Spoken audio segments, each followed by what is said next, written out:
Stem Cell Review is presented by Celgene Cellular Therapeutics.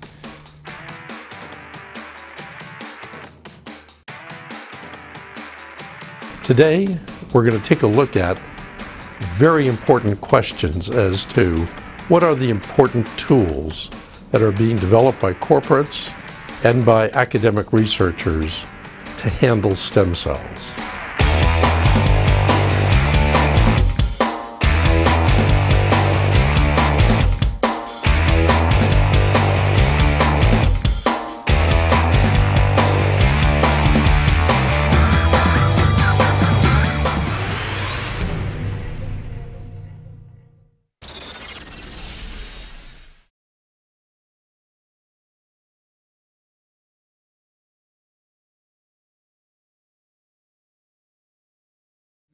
iPS cells stand for induced pluripotent stem cells.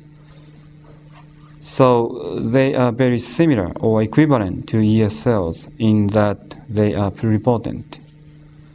However, they are not from embryos, but they are from somatic cells.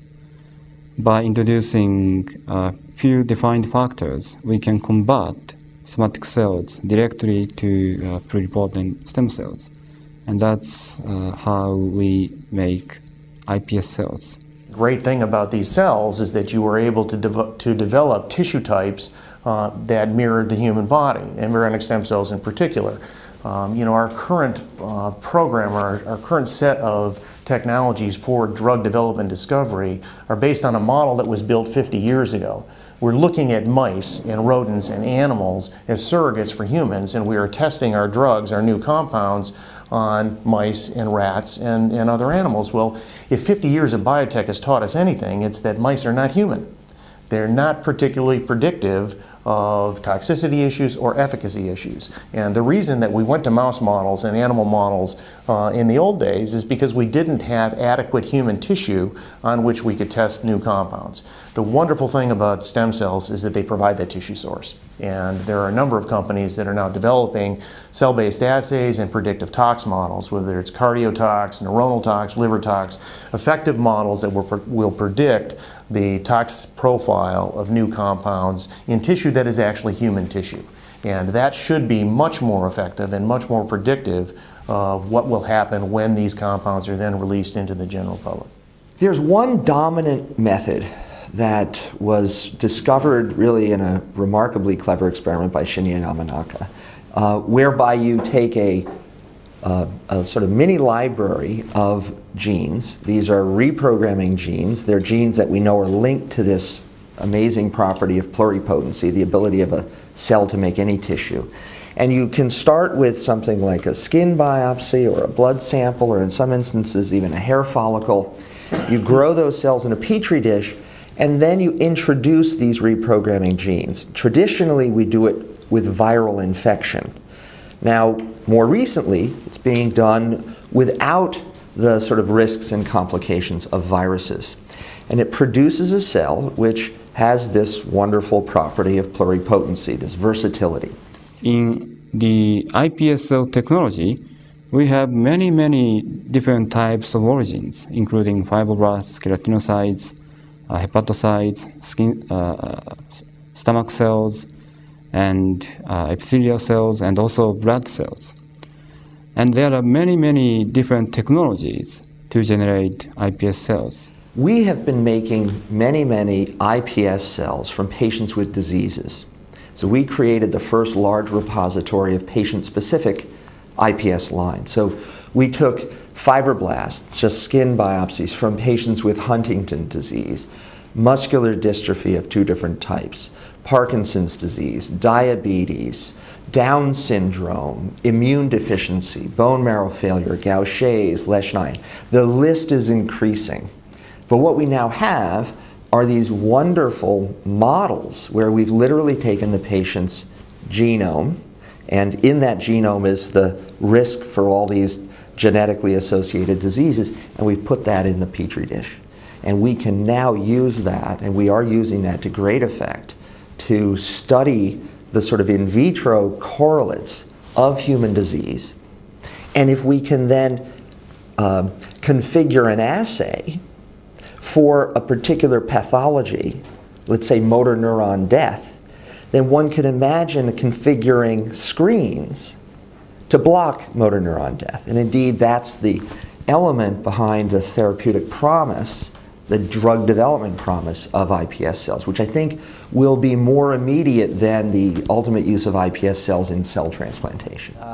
Important to understand that what it does is really set drug discovery and development on its head. And I say that because what we're able to do is to actually put the patient at the front of the drug discovery cycle. So the basic start of a program is to predefine that patient population that you ultimately would like to serve with a therapeutic agent.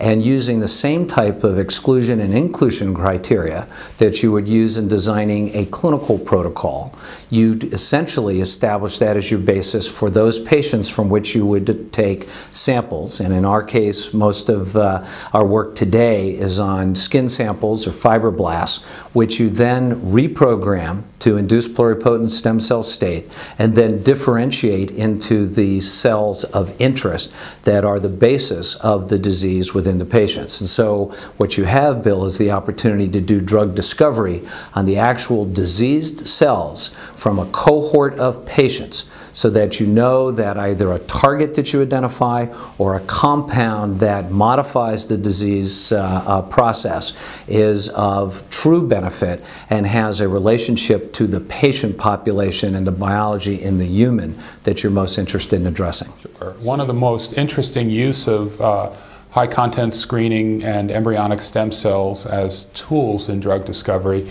has been the work of Dr. Lee Rubin at the Harvard Stem Cell Institute using the Perkin-Elmer opera system, addressing a terrible disease called spinal muscular atrophy, which involves genetic defects in genes in RNA splicing. But the assay for this cannot be done in an animal model conveniently or in a cell-based model, but needs to be done in human spinal cord motor neurons. If you need human spinal cord motor neurons, it's very difficult to get humans, live humans especially, to agree to donate their motor neurons. This is not something that is easily gotten in large quantities. By using human embryonic stem cells as a source, Dr. Rubin has been able to make precursors in large quantities to human spinal cord motor neurons, and this is an important leap forward for us because it's the only way really to do the assays for this terrible disease that is one of the major diseases among newborns. Our focus is really to deliver therapeutic agents, and so we want to treat the disease. And it's always more difficult, I think, as you know, Bill, to try to put together a clinical study that would really demonstrate your ability to ameliorate disease progression from an early stage to a later stage. And so almost by definition, I think most of our efforts will be in addressing actually the diseased population. So again, just to go back to Parkinson's as an example, that would mean that patient population that's actually been currently diagnosed. And what we would hope to be able to do is to have a therapeutic that would prevent the progression from an early point of deterioration to a late stage deterioration in Parkinson's. And that's one of the great advantages of working with these cells, is that by going back to a reprogrammed induced pluripotent stem cell, you have the advantage of actually looking at the progression of the disease over a period of time on a cell basis. And one of the ways in which you would do that is really looking at various manners in which you would stress the cells, which would allow, if you will, for, more of a rapid onset of the disease phenotype.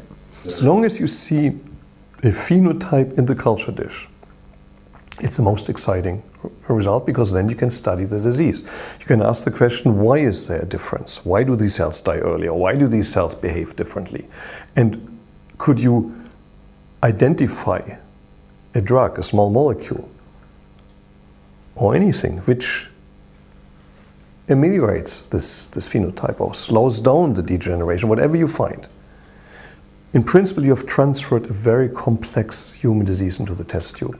You know, we can study this. So we made this for Parkinson patients, and I think again the challenge is rather high here. If you differentiate these Parkinson's, we don't know the genes. There's sporadic patients so far. If you differentiate those to the dopaminergic neurons, which eventually die in the patient, there's no phenotype in the culture dish. So would we have expected a phenotype? No, of course not. Because Parkinson patients can make normal dopaminergic neurons. They live, but they die earlier in a normal patient at 50 years. So you can't expect to see in a few weeks in culture to see something. That would be naive. So is that the end of the experiment? No, I don't think so. Because now we can take environmental stresses, which are known or suspected to contribute to Parkinson disease, like what's called oxidative stress, like certain interference with protein turnover, autophagy. We can stress these cells, put them under stress in the culture dish, and now ask the question, is a cell coming from a patient more susceptible to these stresses than a cell coming from a normal individual which doesn't have Parkinson? If you find then a phenotype, that would be marvelous, because then you can do exactly what I said before. You can now ask the question, why? Why would these cells be more susceptible? What could you do about, in culture, rescue these cells? This, I think, would be a potentially system to identify now molecules or eventually drugs which could interfere with the phenotype in culture, but maybe also in vivo. So I think it's a drug development tool which is just unprecedented. If you can then work out the disease in a dish, that is, you can grow those cells into, say, neural cells or neuronal cells which show the abnormality of Alzheimer's or Parkinson's, then you have a chance of high throughput screening to block that or to change it. And then it delivers you a whole compendium of new opportunities as drug candidates to use aside from the cell therapies. So you need to get yourself towards personalised medicine and the unpredictable reactivity of patients to drugs. That can be tested out as well. So you've suddenly got this incredible power in your hands. You've got a clinical framework working where the adult cells are already in the clinic being more or less effective. We have a new set of cells now which are coming in to see if they can be more effective than those adult cells and whether they can be effective in disease conditions that the adult cells are not having any impact on. So you've got that variety of opportunity, but you've got the ability to further understand the disease and to draw on new drugs or new candidate drugs. This is an incredible power that's never been there in the laboratory ever before. A disease in a dish instead of an animal model is an incredibly important development. And I think it's part of this whole new revolution that we call cell therapeutics, but it's based on being able to use methodologies to recapitulate disease in a dish and then to decide, what is the best strategy to tackle that often complicated disease that is really quite heterogeneous in its origins. It's been challenging to get at the biology of these multigenic diseases, type 1 diabetes. We appreciate that there are strong genetic components, probably of a polygenic nature, and there's strong environmental components certainly that contribute to diabetes.